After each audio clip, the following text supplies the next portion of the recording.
Un, un saludo pues muy especial a todos los amigos y compañeros. Muy orgulloso de presentar a Jennifer Morantes, nuestra residente de primer año de nuestro programa del CES aquí en Medellín. Hasta ahora va excelente, una gran persona, excelente residente. Creo que va a ser una muy buena presentación. Jennifer, muchas gracias y adelante.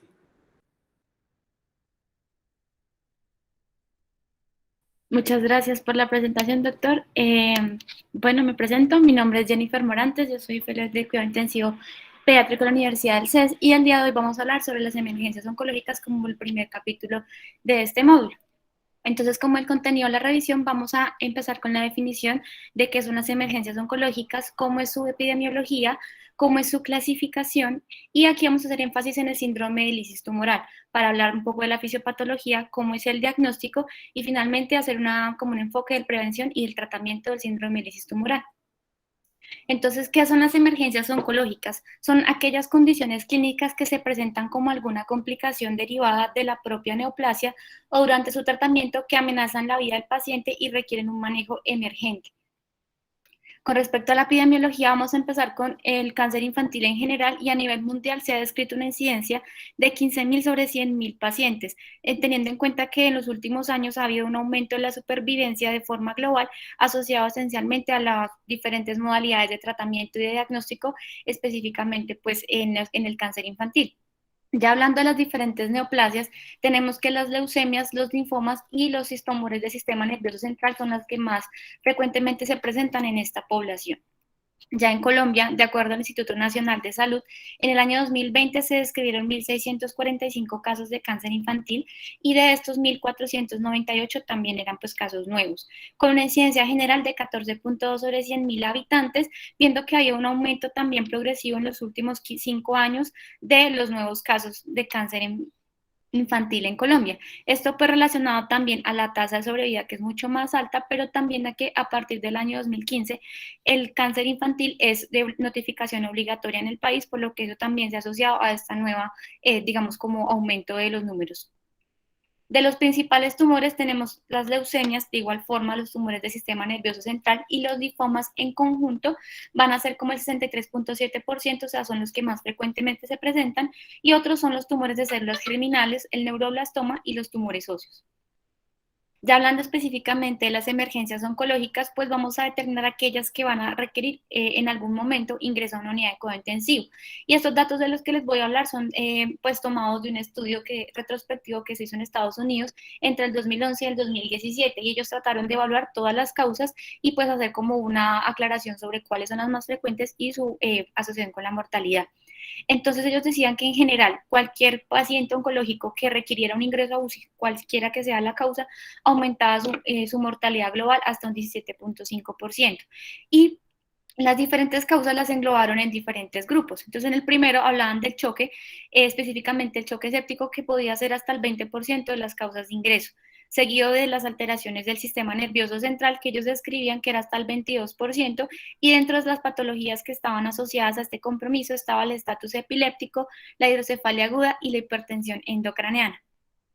El otro grupo de lo que ellos hablaban era la insuficiencia respiratoria, que aproximadamente era el 20.4%, y de estas la neumonía era la que más frecuentemente se asociaba a insuficiencia respiratoria, seguida con derrame pleural, edema pulmonar y obstrucción de la vía aérea. Y en algunos casos, esta insuficiencia respiratoria aguda podía progresar a síndrome de dificultad respiratoria aguda. Ya, pues en últimas, y no siendo el menos importante, las causas de origen metabólico que llevaban a esta hospitalización, que llevaban a ser hasta el 35%, y acá el síndrome de lisis tumoral era uno de los más importantes de todas las emergencias oncológicas, que llegaba a ser hasta el 39.5%.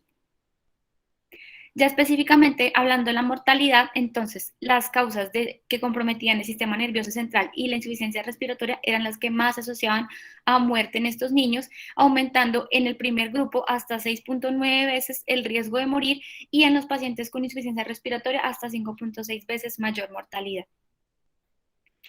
Con respecto a la clasificación de las emergencias oncológicas, en la literatura uno puede encontrar diferentes formas de abordarlo o de hacer como la clasificación. Y me pareció que la forma más fácil era hacerlo de acuerdo al sistema afectado, pero también lo podemos tener en cuenta si está asociado o no al tratamiento, o sea, si se presenta la emergencia como el debut de la enfermedad o si se presenta, digamos, como una complicación mecánica o no mecánica, dependiendo de cada tumor.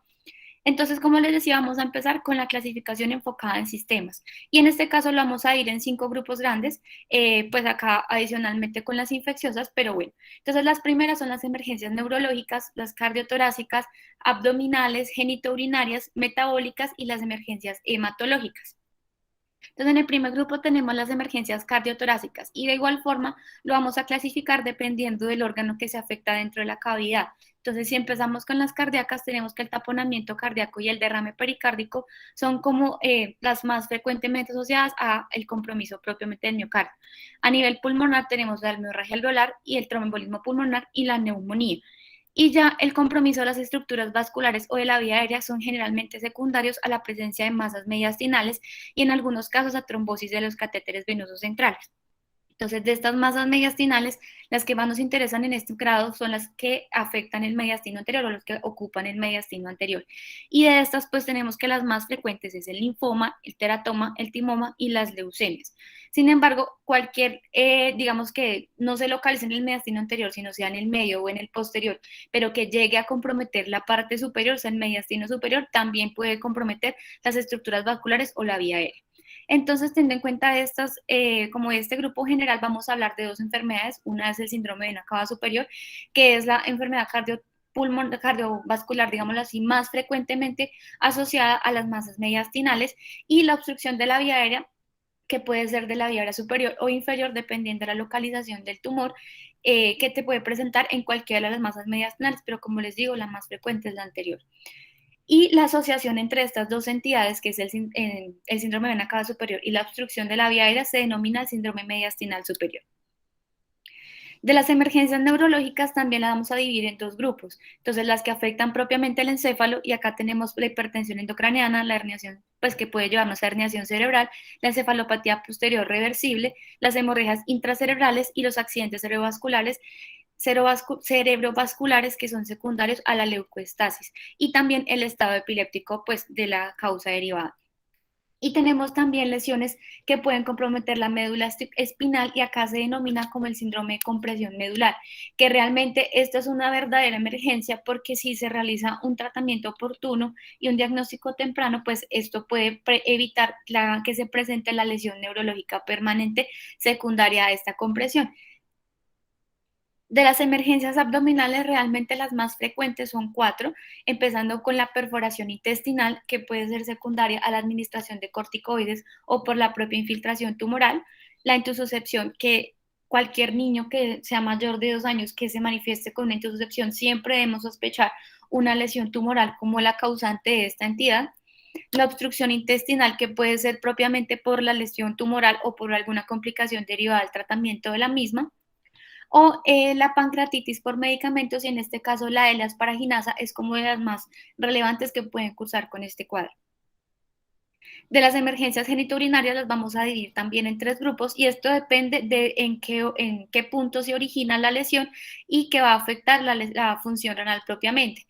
Entonces, a nivel prerrenal, cualquier entidad que lleve al choque, sea séptico, sea cardiogénico, sea obstructivo, que genere una hipoperfusión renal y que pues comprometa su función propiamente, pues es como entran dentro de esta categoría. Luego tenemos las que afectan propiamente el riñón, y aquí hablamos de aquellos tumores que van a generar una infiltración del parénquima o por la administración de medicamentos que tengan algún grado de nefrotoxicidad. Pues acá tenemos los quimioterapéuticos, algunos antibióticos y los medios de contraste. Y por último, la posrenal, en la que se refiere a la obstrucción del tracto urinario, ya sea a nivel de los ureteres o a nivel de la vejiga, que finalmente lo que va a generar es una obstrucción del flujo de orina, que por pues aumento de la presión retrógrada va a generar la lesión del riñón. De las emergencias hematológicas también las vamos a ir en 2 grupos. El primero es el que es aquellas que van a generar alteración en la hematopoiesis, y pues acá tenemos las que se asocian a pancitopenia, entonces anemia, leucopenia y trombocitopenia. Y ya aquellas entidades que afectan o que generan trastornos de la coagulación. Y aquí pues el principal representante es la coagulación intravascular diseminada, pero también tenemos el síndrome de hiperviscosidad, que también se denomina como leucoestasis, y la trombosis. Y en el medio, el síndrome de linfostiosis hemofagocítica, que puede cursar con varias de estas entidades, tanto compromiso de la hematopoiesis, también como compromiso de la coagulación, incluso la respuesta inflamatoria que conocemos de forma generalizada, y que esta se asocia, pues digamos, como frecuencia, como una causa secundaria a las neoplasias. Y lo que les quería hacer otra aclaración es que la coagulación intravascular diseminada se puede asociar de forma secundaria al tumor, pero también como parte de una complicación de las propias emergencias oncológicas que pena. Entonces tenemos la sepsis como una causante pues con gran frecuencia de coagulación intravascular diseminada, también metástasis pues grandes, o sea, a distancia, y el síndrome de lisis tumoral propiamente junto con la leucostasis que también pueden llevarnos a esta entidad. Entonces quería hacerles una breve como introducción pequeñita a la hiperleucocitosis y al síndrome de hiperviscosidad, porque pues digamos que esta es una entidad que requiere un reconocimiento temprano y un tratamiento puntual. Entonces, primero, definir qué es la hiperleucocitosis, y esto como tal es un criterio paraclínico que se define como la presencia de más de 100.000 leucocitos en la sangre periférica.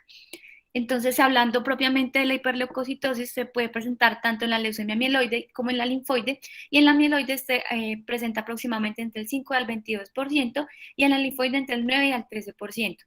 Entonces, esta hiperleucocitosis puede llevar a leucoestasis, que es la manifestación clínica de esta complicación, y lo que genera la principal característica es la oclusión microvascular secundaria, que nos va a llevar a un compromiso orgánico múltiple y en algunos casos puede generar un síndrome de lisis tumoral y una coagulación intravascular diseminada por la liberación masiva de factor tisular.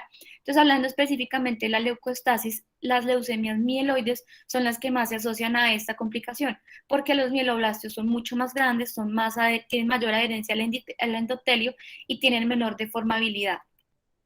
Entonces, para entender qué es lo que pasa en la leucostasis, se han descrito dos teorías. La primera es el aumento de la viscosidad, y esto se debe a la disminución de la deformabilidad y el aumento de la relación entre las células y el volumen plasmático. Entonces, esta viscosidad aumentada genera una oclusión distal de la circulación microvascular, que va a llevar a una disminución del flujo tisular y a la oxigenación a los diferentes órganos. De estos, el más afectado es el pulmón, que puede manifestarse como hemorragia alveolar, edema pulmonar o síndrome de dificultad respiratoria agudo, y a nivel del sistema nervioso central como un accidente cerebrovascular. Pero puede afectar cualquier órgano. A nivel renal puede generar una lesión renal aguda por hipoperfusión, o a nivel genital, pues priapismo. En el corazón puede causar infarto agudo del miocardio o edema pulmonar de origen cardiogénico, y a nivel gastrointestinal puede causar infarto esplénico o intestinal o incluso una hemorragia de vías digestivas. Ya en la segunda teoría tenemos que los blastos propiamente, al adherirse con mayor fuerza al endotelio, van a favorecer la agregación plaquetaria, y eso es lo que nos va a llevar a esa trombosis, pues que compromete más el flujo distal, y a hemorragia secundaria al consumo de los factores de coagulación y de las plaquetas. Entonces, esto es lo que favorece la asociación entre leucostasis y coagulación intravascular diseminada, y del síndrome del lisis tumoral, pues esencialmente es por todo el mayor número de leucocitos presentes. Respecto a las complicaciones infecciosas, la neutropenia febril pues es la principal representante. Recordar pues en todo paciente febril que tenga más de 2 tomas de 38 grados en 24 horas junto con un conteo de neutrófilos menor de 500, pues eso se determina como una neutropenia febril.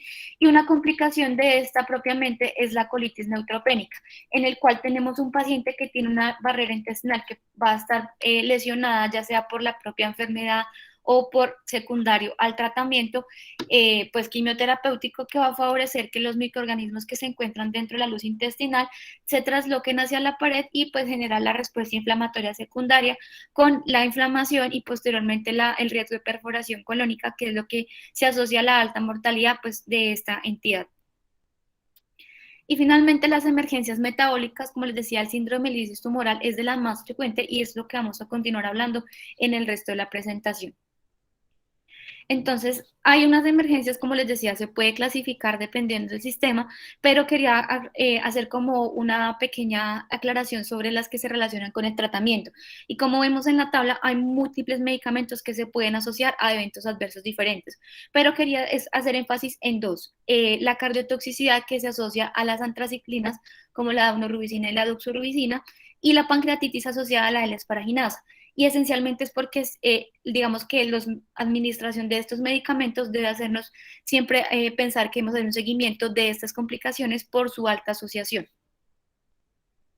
Entonces, hablando específicamente del síndrome de lisis tumoral, se define como una emergencia oncológica potencialmente fatal que se caracteriza por un grupo de alteraciones electrolíticas y metabólicas agudas secundarias a la rápida lisis de las células tumorales, que van a liberar su contenido intracelular de la circulación, en este caso iones, proteínas, metabolitos, citoquinas y el DNA. Entonces, esta síndrome de lisis tumoral se puede presentar de forma espontánea secundaria a la neoplasia propiamente o asociada al tratamiento quimioterapéutico.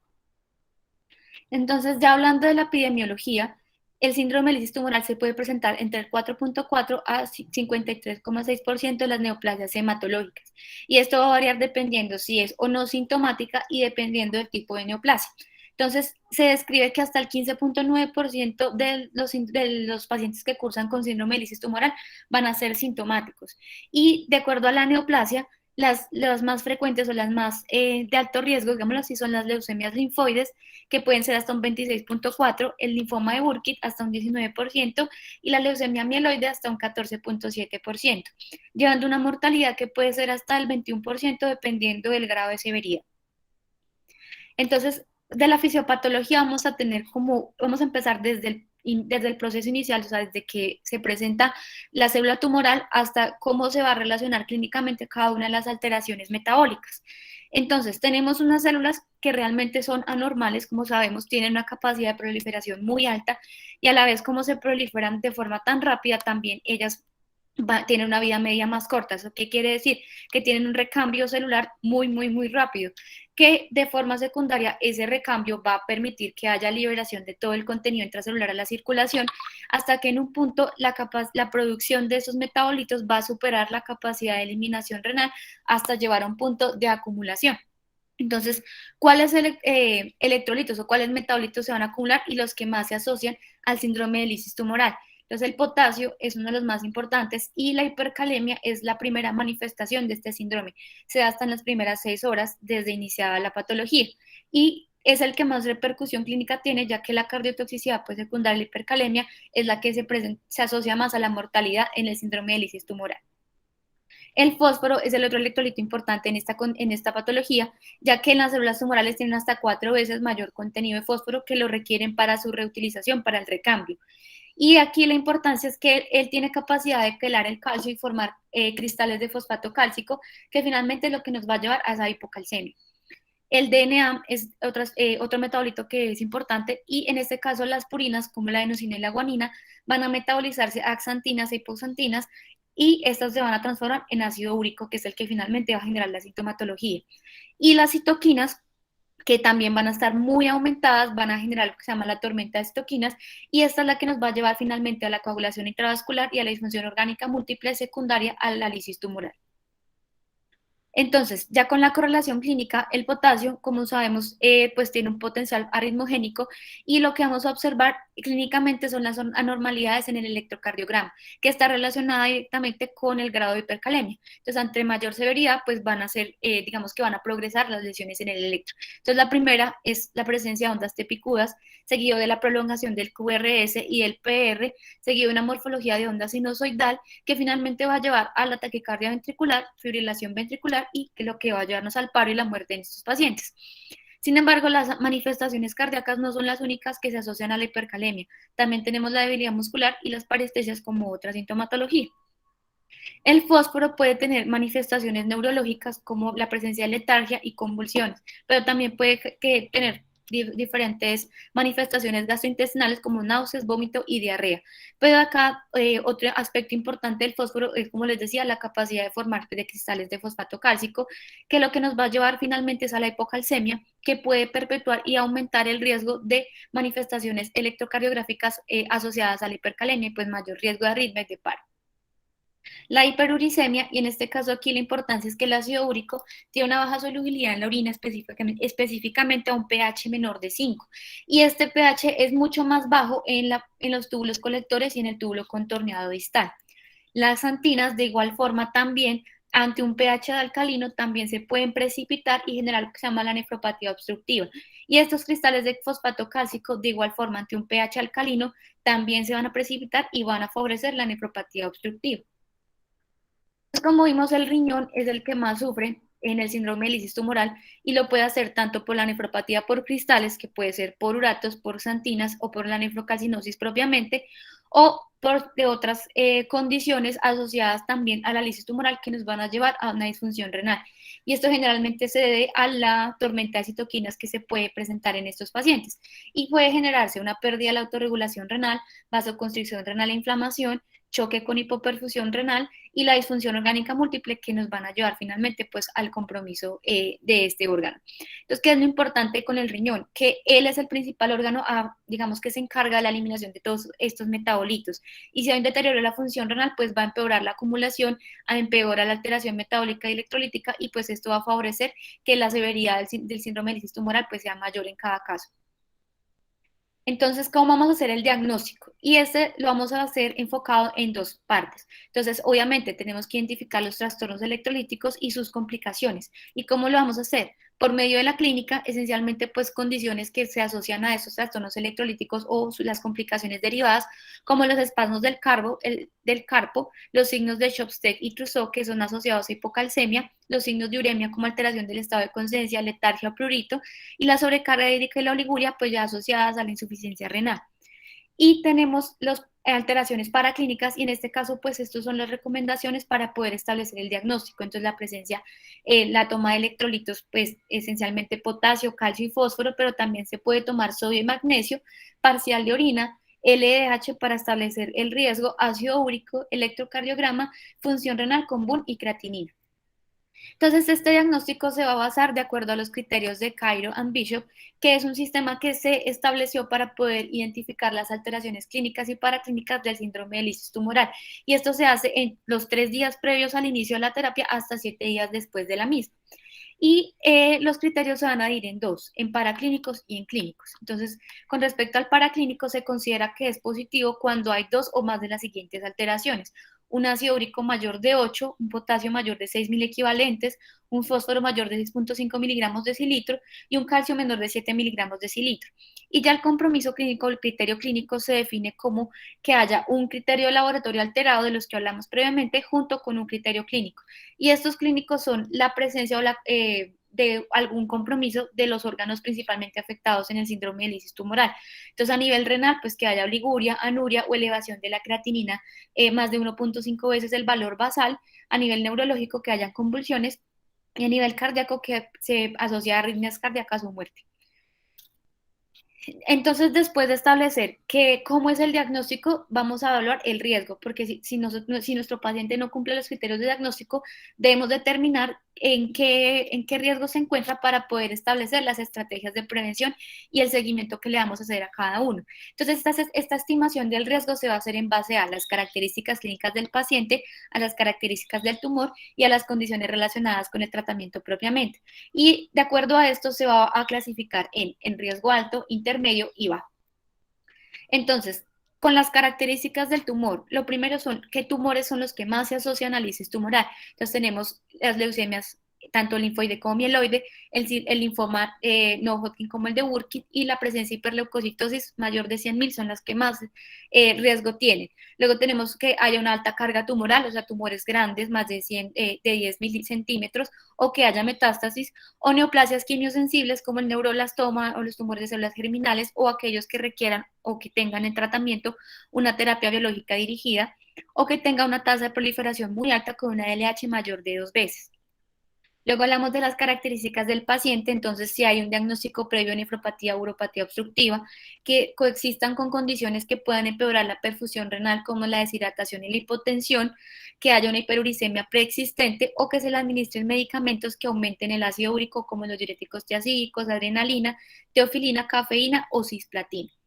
Y finalmente las relacionadas con el tratamiento es pues que durante el seguimiento de estos pacientes con alto riesgo o que estén en riesgo, digámoslo así, no se les administra una adecuada hidratación, que se le administre de forma exógena potasio o fósforo a los líquidos, o que tengan medicamentos ricos en algunos de estos electrolitos, o que esté expuesto a nefrotoxinas o nefrotóxicos como la vancomicina y los medios de contraste, o el retraso de los inicios de los hipoglicemiantes. Entonces, realmente, para establecer el criterio propiamente de riesgo, se tiene en cuenta más que todo las características del tumor, pero estas condiciones del paciente y las relacionadas con el tratamiento debemos identificarlas siempre, porque a pesar de que no estén propiamente dentro de la tabla de la clasificación, sí nos van a aumentar mucho más el riesgo y digamos como la facilidad de que progrese o que haya una severidad mucho más alta en estos pacientes. Entonces, de acuerdo a las características del tumor, Cairo y Bishop nos dan 3 grupos: alto riesgo, riesgo intermedio y riesgo bajo. Y realmente cada neoplasia tiene como unas características para poderlo establecer en cada grupo. Entonces, digamos, en las leucemias, tanto en la linfoide como en la mieloide, va a tener en cuenta el conteo de leucocitos y la LDH. Y dependiendo de la asociación de estos y el número digamos, de leucocitos en sangre periférica, se va a establecer el riesgo. Los linfomas no Hodgkin, y aquí hay que tener en cuenta que el Burkitt siempre va a ser de alto riesgo, así como el linfoma linfoblástico avanzado, en estadios 3 a 4, que tengan una LDH aumentada. Y ya de los otros linfomas está específicamente el Hodgkin, que ya se consideran pues de bajo riesgo, excepto 2, que es el linfoma anaplásico y el linfoma de células T periférico, que en estadios avanzados, junto con la LDH aumentada, también se consideran de alto riesgo. Ya específicamente los tumores sólidos, pues como les decía, si hay una alta carga tumoral con tamaños mayor de 10 centímetros o que sean quimiosensibles, se considera un riesgo intermedio, y los demás tumores que no cumplen ninguna de estas características, que sean sólidos, se consideran de bajo riesgo. Y ya las otras neoplasias que no son muy frecuentes en los niños, como las leucemias linfoides crónicas y el mieloma múltiple, pues tienen una clasificación diferente. En este caso el mieloma es bajo y la leucemia linfoide crónica intermedio. Entonces, ya después de saber cómo hacemos la estimación del riesgo, vamos a hacer una introducción a cuáles son los medicamentos que utilizamos para la lisis tumoral, porque de aquí vamos a partir a cómo son las estrategias de prevención y las estrategias de tratamiento ya de la enfermedad instaurada. Entonces, de acuerdo a eso y a la fisiopatología, son 4 grupos de tratamiento específico. Entonces, el primero es la hidratación, que es el pilar del manejo para la lisis tumoral, ya que el aumento del volumen intravascular va a favorecer la tasa de filtración glomerular y va a promover la eliminación de todos los metabolitos, disminuyendo su acumulación y pues todas las condiciones o complicaciones asociadas. Ya el segundo grupo tenemos el alopurinol y la rasburicasa como tratamientos hipoglicemiantes específicos, y finalmente las terapias de reemplazo renal en aquellos pacientes en los que las demás terapias no han funcionado. Entonces, para entender cómo funcionan los hipoglicemiantes, pues les voy a hablar un poco del metabolismo de las purinas. En este caso sabemos que la adenosina y la guanina se van a metabolizar epoxantina y asantina por medio de la xantina oxidasa. Entonces, finalmente esta enzima también va a metabolizar la xantina al ácido úrico, que a un pH ácido más o menos entre 5 o 6 va a formarse a urato, y el urato es la que finalmente va a formar los cristales. El alopurinol es donde va a intervenir acá inhibiendo la xantina oxidasa, pero él tiene un problema. O sea, él va a tratar de inhibir que continúe la vía metabólica de las xantinas hacia el ácido úrico, pero el ácido úrico que ya se formó, pues va a estar todavía, no se va a poder eliminar, y va a haber una acumulación de todos los metabolitos para arriba, como las xantinas y la hipoxantina, que a un pH alcalino también va a favorecer la precipitación a cristales. Entonces, a eso, pues se ha tratado de evaluar otras opciones de tratamiento, y se encontró que la uratoxidasa, que no está presente en los humanos, va a favorecer la transformación del ácido úrico a la alantoína, y esta alantoína es mucho más soluble y se elimina de forma fácil por la orina, y aquí la rasburicasa pues su utilidad en el tratamiento. Entonces, ya en esta tabla lo que vamos a hablar es de la descripción propia de cada medicamento. Entonces, el alopurinol es un metabolito activo del oxipurinol, análogo de las xantinas, y es un isómero estructural de la hipoxantina. Va a inhibir de forma competitiva la xantina oxidasa, generando una disminución de la producción del ácido úrico. Sus indicaciones, de acuerdo a la FDA y la Sociedad Americana de Oncología y las guías británicas del manejo para la lisis tumoral, es como profilaxis de los pacientes con riesgo intermedio a bajo de lisis tumoral, y se debe iniciar 24 horas antes del inicio de la quimioterapia hasta superar el riesgo de lisis, pero no está indicado en los pacientes con hiperuricemia ya instaurada. El inicio de acción es entre 48 y 72 horas con una dosis de 300 miligramos metro cuadrado día o 10 miligramos kilogramo día de forma oral cada 8 horas. ¿Y cuáles son las limitaciones del alopurinol? Pues como les decía, no va a prevenir la nefropatía por xantinas, no disminuye propiamente el ácido úrico ya formado y requiere un ajuste de dosis en la disfunción renal. La rasburicasa es una forma recombinante de la uratoxidasa que va a aumentar el metabolismo del ácido úrico a la antoína, que es mucho más soluble y se elimina de forma más rápida por la orina. Está indicada como profilaxis de riesgo alto para el tratamiento de síndrome de lisis tumoral ya instaurado y para la hiperuricemia que también ya está instaurada. Su inicio de acción es en las primeras 4 horas desde su administración a una dosis de 0.15 a 0.2 miligramos kilogramo día por 5 días, de acuerdo a la FDA, con una dosis máxima de 9 miligramos. ¿Cuál es la principal limitación de la rasburicasa? Está contraindicada en pacientes con deficiencia de la 6-glucosa-fosfato deshidrogenasa y por los costos. Entonces, ya con la prevención de la lisis tumoral, esencialmente el objetivo es preservar la función renal y monitorizar para identificar a aquellos pacientes que van a cursar con lisis tumoral. Entonces, en el riesgo bajo, digamos que el pilar del objetivo o la intervención que realmente se realiza en estos pacientes es la administración de líquidos endovenosos a una tasa de infusión de 1.800 a 2.000 mililitros metro cuadrado día, con monitorización de laboratorios y del gasto urinario cada 24 horas, siendo que el alopurinol no se recomienda de rutina en estos pacientes. Ya en el riesgo intermedio, también los líquidos endovenosos son muy importantes, ya a una tasa de infusión un poco más alta, 2.500 a 3.000 mililitros metro cuadrado, laboratorios cada 8 a 12 horas, un gasto urinario cada 12 horas y el alopurinol en todos los pacientes de riesgo intermedio, siendo que la rasburicasa se puede administrar cuando falle el alopurinol. Y en los pacientes de alto riesgo, los líquidos endovenosos a 3.000 mililitros metro cuadrado día, con toma de laboratorios cada 6 a 8 horas, un balance cada 6 horas, con objetivo en gasto urinario más de 3 a 4 mililitros kilogramo hora o 100 mililitros metro cuadrado hora, junto con la administración de rasburicasa. La alcalinización de la orina no se recomienda de rutina en estos pacientes porque va a favorecer la precipitación de los cristales de fosfato cálcico y de xantinas, aumentando el riesgo de nefropatía obstructiva. Ya el tratamiento de la lisis tumoral, pues como les decía, el pilar del tratamiento siempre serán los líquidos, en este caso con cristaloides isotónicos a 3.000 mililitros metro cuadrado día, y idealmente sin potasio, sin calcio y sin fósforo, estos líquidos endovenosos.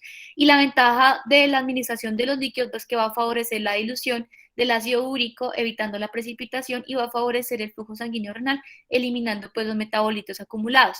Pero ¿cuál es el problema? Pues debemos hiperhidratar a nuestro paciente sin llegar a la sobrecarga hídrica, por lo que en los pacientes en los que cursan con oligoanuria o anuria o están con sobrecarga, pues se da administrar furosemida para favorecer la eliminación pues de la carga, de la alta carga de líquidos y también ayudar a eliminar potasio.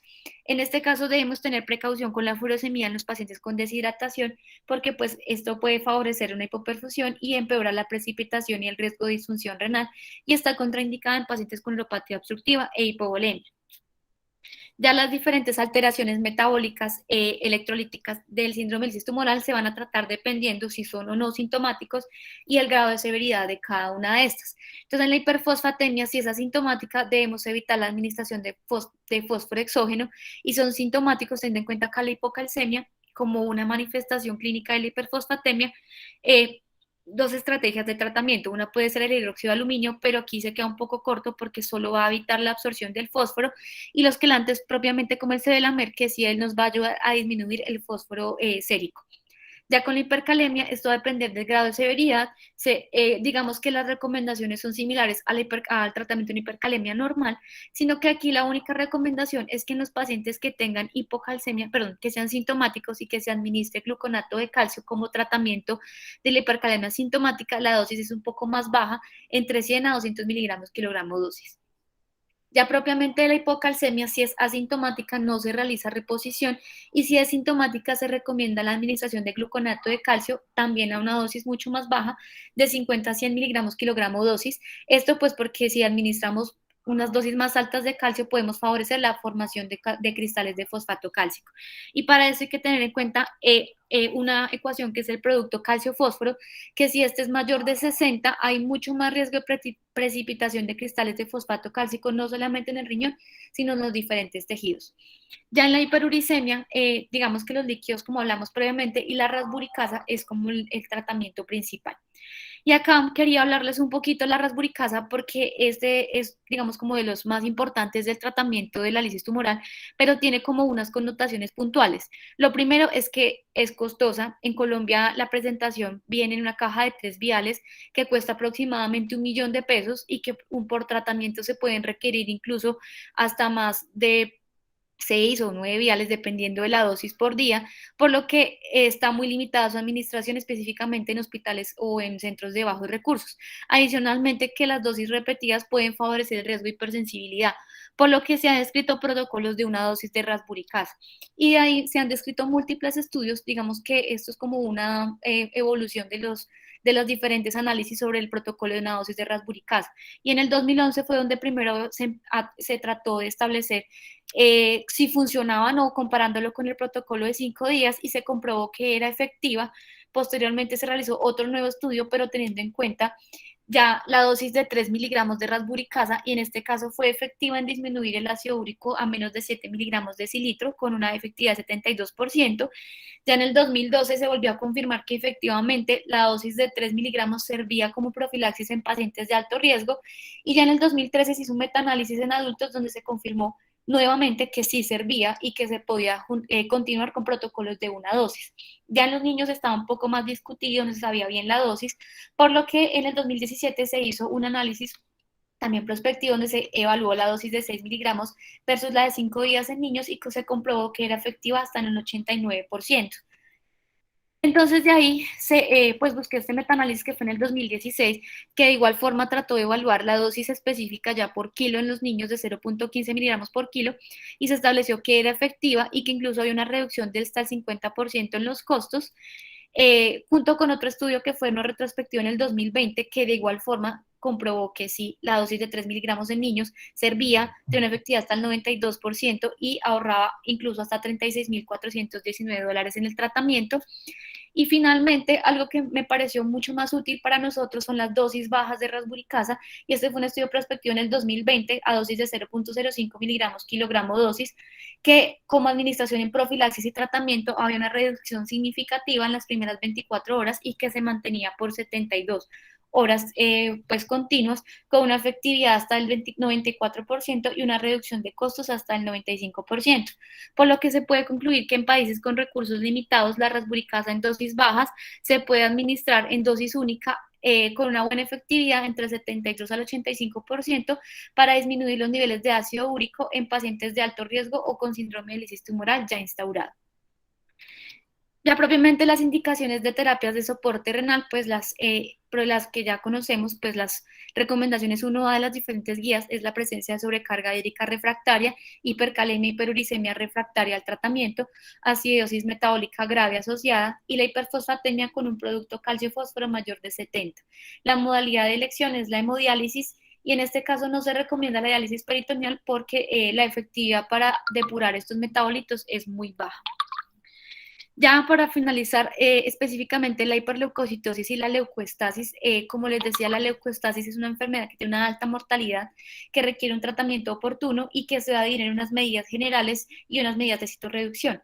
Las generales lo que va a tratar de buscar es disminuir las complicaciones asociadas a la leucoestasis como el síndrome de lisis tumoral y la coagulación intravascular diseminada, y la citorreducción se puede englobar en 3 grupos como el uso de hidroxiburia, quimioterapia temprana y la leucoféresis y la exsanguinotransfusión parcial. Entonces, la leucoféresis está indicada en los niños mayores de 15 kilogramos. Lo que va a generar es, se va a tratar de separar los leucocitos de las demás células sanguíneas por medio de un filtro o una centrífuga para tratar de reducir aproximadamente entre el 25 al 50% los leucocitos en estos pacientes con un objetivo a menos de 100.000 células. ¿Cuál es el problema de la leucoféresis? Las complicaciones, esencialmente la toxicidad por citrato, la hemorragia y la trombocitopenia, por lo que se han descrito unas indicaciones puntuales para su uso. Esencialmente, de acuerdo a la Sociedad Americana de Aféresis, esta terapia está indicada como segunda línea de tratamiento para la leucoestasis en quienes requieren una citorreducción rápida y no sea posible realizar una quimioterapia temprana, sea por la razón por la que no se puede administrar, porque no hay disponibilidad, porque retrasa o afecta el diagnóstico de la neoplasia, pero no se recomienda como profilaxis de hiperleucocitosis asintomática. Y realmente no se ha visto que la leucoferesis supere la quimioterapia temprana, por lo que esta última siempre será la elección en los pacientes con hiperleucocitosis y leucostasis sintomática, que tengamos como la facilidad de aplicarla de forma oportuna. Entonces, como conclusiones de la revisión, pues hay que entender que el aumento de la supervivencia en el cáncer infantil ha favorecido el estudio de las emergencias oncológicas. Ante la amplia variedad de las emergencias oncológicas, se debe tratar de abordar de forma por sistemas para contribuir a su simplificación. El síndrome de lisis tumoral es la emergencia oncológica más frecuente. Hay que hacer énfasis en la prevención y el tratamiento oportuno para disminuir el riesgo de lesión renal aguda y mortalidad secundaria. Y en países de bajos recursos, la esburicasa puede administrarse de forma única con dosis más bajas que las indicadas por la FDA. Entonces, finalmente, pues un mensaje para llevar a casa, pues estos niños requieren siempre, pues, digamos, el acompañamiento tanto de la familia como de nosotros, como el personal de tratamiento. Y pues una frase que me parece como muy oportuna para esta revisión es que el futuro pertenece a quienes creen en la belleza de sus sueños, pues de Amelia Earhart, que es la primera aviadora estadounidense, y pues que realmente siempre hay que apoyar a estos niños durante todo su tratamiento porque ellos seguirán siendo, pues, buscando su futuro y conseguir sus sueños. Muchísimas gracias.